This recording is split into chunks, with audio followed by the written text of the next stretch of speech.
ألا من كنت مولاه فهذا علي مولاه. اللهم رحيم. اللهم صل على محمد وآله الطيبين الطاهرين وعجل فرجهم الشريف. قال تعالى: وترى الملائكة حافين من حول العرش. جاء عن أنس قال رسول الله صلى الله عليه وآله: لما كانت ليلة المعراج نظرت تحت العرش أمامي فإذا أنا بعلي بن أبي طالب قائما أمامي تحت العرش يسبح الله ويقدسه. قلت: يا جبرائيل، هل سبقني علي بن أبي طالب؟ قال جبرائيل: لا، لكني أخبرك يا محمد أن الله عز وجل يكثر من الصلاة والثناء على علي بن أبي طالب فوق عرشه، فاشتاق العرش إلى رؤية علي بن أبي طالب، فخلق الله تعالى هذا الملك على صورة علي بن أبي طالب تحت عرشه لينظر إليه العرش فيسكن شوقه، وجعل تسبيح هذا الملك وتقديسه وتحميده ثوابا لشيعة أهل بيتك يا محمد. ملاحظة: هذا الخبر جاء بكثرة عن طريق المخالفين كما جاء في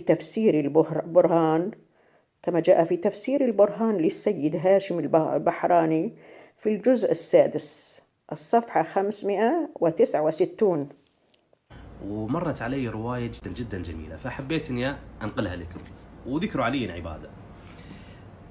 في يوم من الأيام كان النبي صلى الله عليه وآله جالس في بيته ومعاه أمير المؤمنين عليه أفضل الصلاة والسلام وفاطمة الزهراء والحسنين سلام الله عليهم.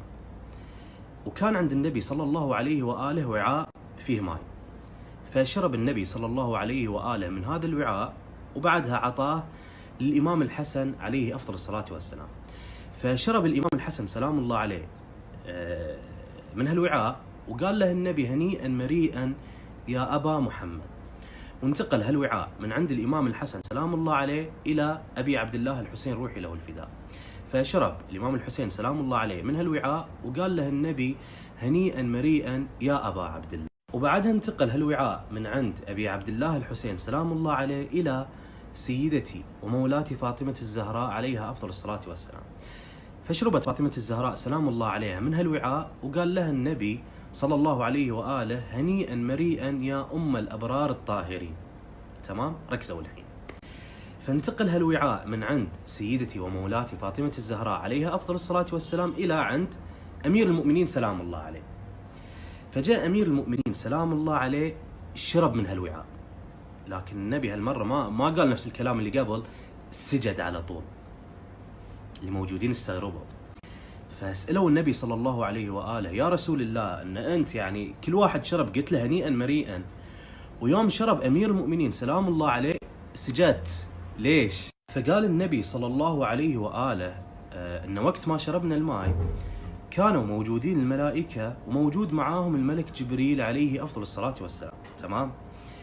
فبعد ما شرب كل واحد فينا كانوا يرددون هنيئا مريئا، لكن وقت ما شرب أمير المؤمنين سلام الله عليه جاء النداء من عند الله سبحانه وتعالى فقال: هنيئا مريئا يا وليي وحجتي على خلقي.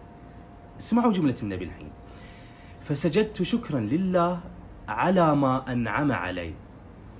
يعني كأن النبي صلى الله عليه وآله يبين لنا أن أمير المؤمنين سلام الله عليه نعمة عليه، فالسلام عليك يا أمير المؤمنين.